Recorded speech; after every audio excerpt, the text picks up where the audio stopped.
Hi students, today we're going to go over some watercolor basics, including some techniques and different materials that we might use when we're using watercolors. First, we're going to talk about setting up our space. So we want to make sure that we're working on a flat surface because the water will roll if it is tilted.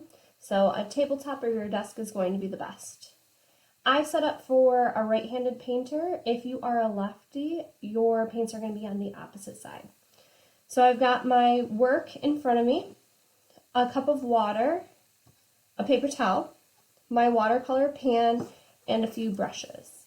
I have some other materials I'm going to be using today. You're going to get a chance to try some of these out as well. So when we're working with watercolor, our goal is really to play with transparency, or how light or dark our color is. All of that depends on how much water you add to your paint. When we're working with watercolor, we are going to layer. So you can see I have some paint already on my paper, and that is just one layer of paint. The watercolor paper that we're using is nice and thick, and it's made to absorb lots of water. We do need to let it dry in between each layer though. That gives us more control over the paint, and it avoids our paper becoming kind of all torn up or extra bubbly. When you're working with watercolors as well, we also want to think about saving the white. Now, this is different from painting with tempera or acrylic paint. We can't really take the white paint and add it on top. When you want to have an area that is just white, you want to think about it beforehand and not put any paint on that paper. So the white area is going to be the color of the paper. When we're mixing our watercolors, we first need to activate them. So using a brush, you're going to add some water to one of the colors to activate it. We want to just kind of tickle it in there. You don't want to dig too much because you can kind of create some divots in here. If you are planning on mixing colors, we use the lid of our tray. So I already have a little bit of green down here. I'm going to add some more yellow right here, and I can create some custom colors. You can do this as well on your paper, but doing it on the tray gives you a lot more control, and then you have a little bit of that extra paint left over in case you don't mix enough the first time on the paper. When I am rinsing my brushes, I am not leaving them in the water. We don't want water to soak up into this part of the paintbrush because it can actually make the glue deteriorate and make the brush start to fall apart over time. If you accidentally get some of your colors mixed together, if you forget how to mix and you're like, oh no, now my yellow is green. How am I going to ever have any yellow again or make orange? A really simple solution is taking a wet paper towel, I'm even just going to use a little bit of my water and just gently wiping it off. We want to make sure that when we're mixing on the lid or on our paper itself. We don't want any of the colors in here to be mixed because then it kind of contaminates the rest of it. We can do a quick little wipe to clean it up though. So now we're going to talk about some different techniques that we can do with watercolor. The main one is called a wash. A wash is just a general term for a flat color throughout. So I'm going to take one of my colors that's already activated, load up my brush, and for a wash, I'm going to start on one side and pull the color to the other. You can see I've taped off some areas, so it's totally fine that I'm going over the edge of my tape because it's not going to go underneath. I can also add some water. You can see here at the end it started to get a little bit lighter, and mix it together. If you have big puddles up here and you want it to be flat, you can always smooth that out as well.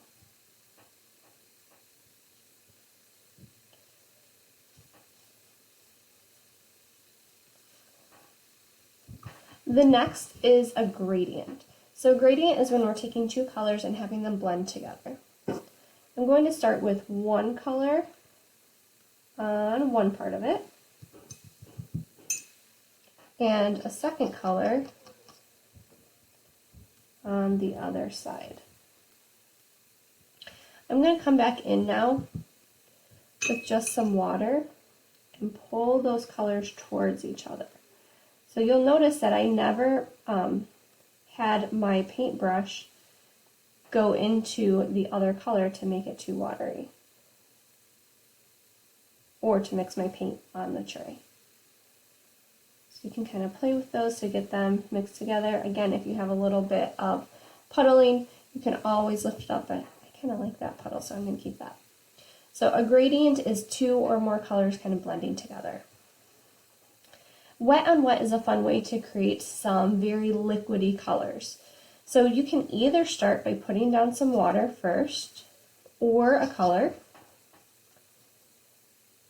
And we're taking advantage of how the water makes the paint move. So I'm going to take one of my second colors and I'm just going to add it on here. As I'm adding the color, it'll start to kind of bleed out. Now you'll notice I'm using a flat brush here, so my pieces are kind of rectangular. If I instead used a round brush, I could do more like little dots. And these are kind of called blooms because they will kind of look like little flower blooms. So when you're working wet on wet, you have to work kind of fast because the paint will start to dry. Layering or glazing is kind of the same as wet on dry paint. So this paint is already completely dry. I started with a nice light wash, meaning kind of just a flat color, but I decided that I wanted to go in and add more value to make it look more three-dimensional. I'm going to use my flat brush for this. So I'm going to grab some paint from here. You know what, I'm going to mix up a little different color. This was just the blue straight from my tray. I'm going to take a little bit of that blue and add it to that green. So now I can go back into my original shape and add a second layer. You can see I have a lot more control over where the paint is going because this is on dry paint. If I tried doing this when my paint was still wet, the paint would be going everywhere.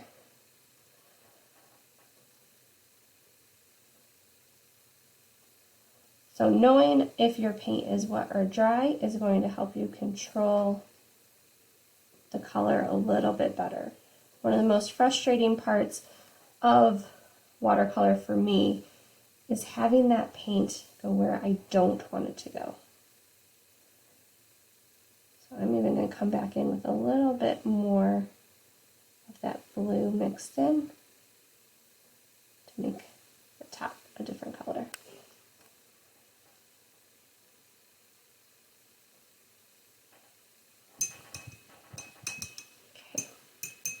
Okay, the next one is called Resist. Resist you can do a couple different ways. You can use crayon or oil pastel. And what we do is we draw on the paper first when it's dry, and then we paint over the oil pastel or crayon. So I'm going to use oil pastel, make some squiggles. One of my favorite materials to do with or to use for Resist is white crayon. It's one of those colors that when you get it in a box, you don't really know what to do with it. I love using it for Resist. So what will happen is as I'm painting over the wax-based material, whether it's crayon or oil pastel, it's going to repel or push away the water. So you'll see kind of pushes the watercolor off of it, and so you're left with that drawing showing pretty clearly below your paint. Blotting is a great way to add some texture and to gain back some control over your paint. So if you happen to have too many puddles like we did up here and you wanted to get rid of them, we can always use a paper towel to blot away some of the extra. So I'm just going to do a flat wash. And using a paper towel, I'm going to just ball it up to create a little bit of texture. And just kind of pull some of the paint off. And you can take off as much or as little of this as you want. The next technique is called masking tape. Now for this, I just used some of my purple washi tape, and I used scissors to cut it into some shapes. I'm making sure right now that the tape is pushed down flat to the paper. If it's not all the way flat, the watercolor can kind of sneak underneath the tape, and then it does not cover the white. So for this one, let's use some green. I find it's best to let the paint dry before you pull off the tape, just because sometimes your fingers can lift off some of that white paint. So we're going to pause here for a moment and wait for this paint to dry. So now that the paint is a little bit dry, I'm going to peel up the tape that I had placed down. And you can see that the outline of the white paper is left. I could have waited for the paint to dry a little bit longer. You can see it's kind of pooling just a little bit at the edges. And you don't have to necessarily do a masking tape resist, because it is another type of resist like the oil pastel or crayon was, on white paper. You could actually paint a wash first, tape off some areas, and then paint a second wash on top. The next one we're going to do is salt. Depending on what type of salt that you use, whether it's regular table salt or I have some thicker sea salt that we're going to try out too, you'll get a different result. What the salt will do is it will soak up some of the water around your paint and create this really cool kind of crystal-y texture. So I'm going to do a little bit of both. For the salt, you need to put it on when the paint is still wet, and you have to let it sit there. If you rub it off right away, you won't see the full effect of the salt. So let's do some of the bigger pieces on the bottom. And then I have some finer grained salt as well. That will do over the top. Let's put some on the bottom too, on those gaps. Now make sure with your extra salt you're putting it somewhere where you can throw it away easily. So we're going to leave that sit for a little bit, and we'll come back to see what it looks like in just a moment. Some of these next two, we also need to wait for them to dry as well. So the medical gauze, this is kind of like what you would use for bandages. It's just this really gauzy material. I've even used it before for Halloween costumes. But this we're going to put on the paint while it's still wet too and let it sit, just like the salt. So this one needs a little bit of time. And it does also work best if you have a pretty watery paint.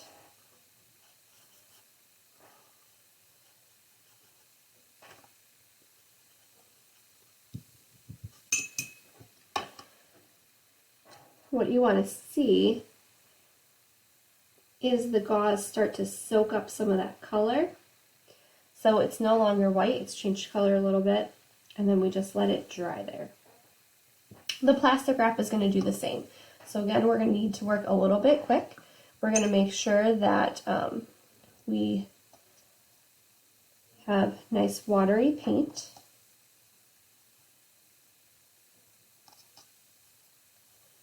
And we want to get the plastic wrap down before it dries. For the plastic wrap, it does work best if you kind of crumple it up a little bit and then push it down. So let's take a moment for those to dry as well, and then once they are, we'll lift up to see what it looks like underneath. Okay, So the paint has dried for a few minutes, so now we're ready to remove the salt, the gauze, and the plastic wrap. So you can see up here, this part of the salt, it still looks white. That probably means that it was put on while it wasn't wet enough for it to absorb. So there might not be any crystals up there. But we can see down here, we did get some good texture. Now, I normally do this over a garbage can because it gets a little bit messy, but if you do it at your seat, just make sure that you wipe it off well when you clean up for the end of the day. So I'm going to take the plastic wrap off next because it's kind of in the way of the gauze. And that one I'm actually going to let dry a little bit more. The gauze, when we remove it, this one's really light. Let me bring the camera up a little bit closer.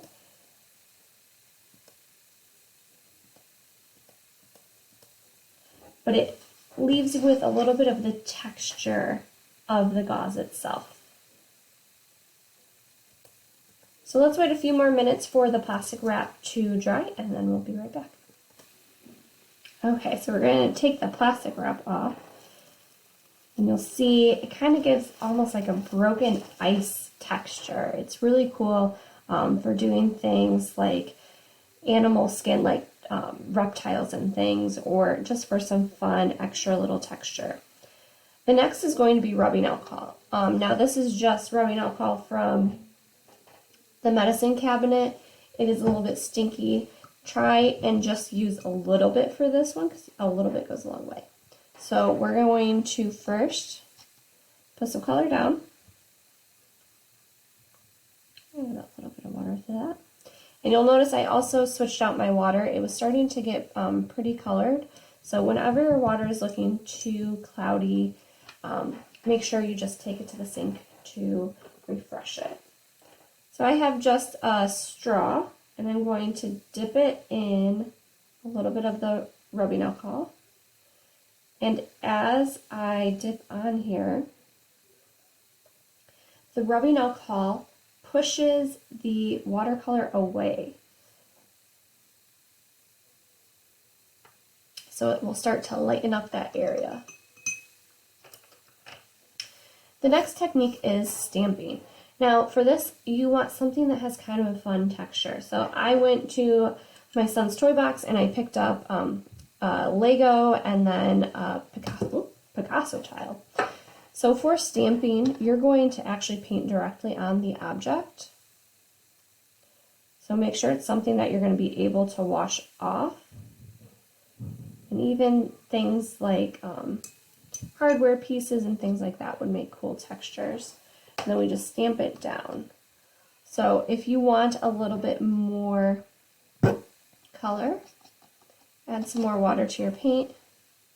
I'm going to try and work a little bit faster on this one. And stamp it down. And you can create some fun little textures. Now this is plastic, so it's going to be washed easily. Same with the Lego. So look for different shapes that you see around you if you want to try out stamping to see what you can create. So the next technique is splatter. Splatter is fun, but it's also harder to control. I'm going to show you two different ways to do splatter. One is with your actual paintbrush. You want to make sure that the paint is pretty watery, and you can tap to get some splatters. You can also use your thumb and kind of flick to get a finer mist. Ooh, see, it goes a little crazy. Or one of my favorite methods is to actually use a different type of brush. I have just a toothbrush that was a sample from the dentist. So we can use this right in the paint. And if we go like this, it creates a really, really fine splatter. But again, all of this area around me is also covered in paint. So if you wanted to cover up some areas to not have splatter on it, putting down some paper on top of dry paint would be a great way to do that.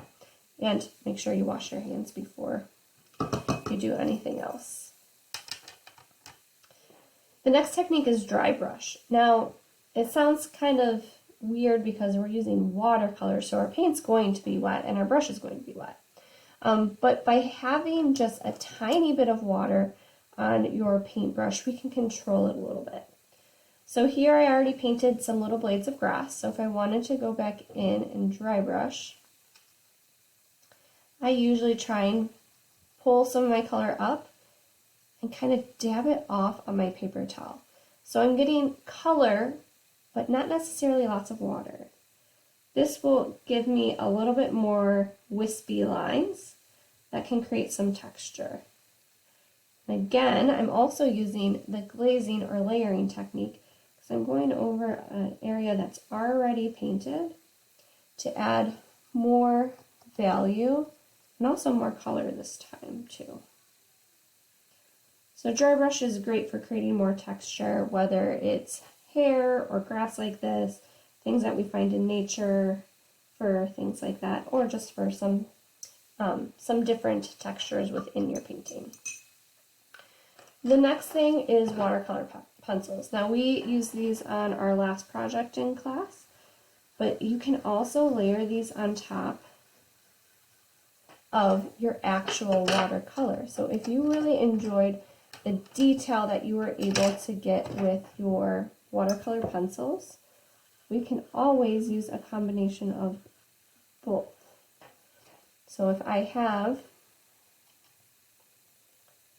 something already painted with just plain watercolor and see the difference, I can always take my pencil and go back over that wet paint and draw over it to get some details. Or I can even wait for this paint to dry and add in some layers too. Like say if I wanted to go back into this one and add blue around each one of these shapes to make those lines a little crisper. Oops, I could do that and come back in with my paintbrush and add water to blend it out. So the watercolor pencil gives you a lot more control, and it's a great way to add details. And then the last one is Sharpie. Because the Sharpie is permanent marker, when we paint over it, it's not going to bleed like regular washable or Crayola markers would. So you can always draw first and add paint on top, or you can draw on top of dry paint. So if I wanted to come back into one of my other paintings with a Sharpie, double check that it's dry, I can draw right over it to give it a more graphic or cartoon-like outline. So this is one of the thicker Sharpies. You can use any size you want. As long as it is a permanent marker, it will not bleed. So I can go back over this and add more watercolor, and the black Sharpie would stay exactly where it is. So I hope you have some fun trying some of these techniques and figuring out which ones you like the best and which give you the best results. Enjoy yourselves!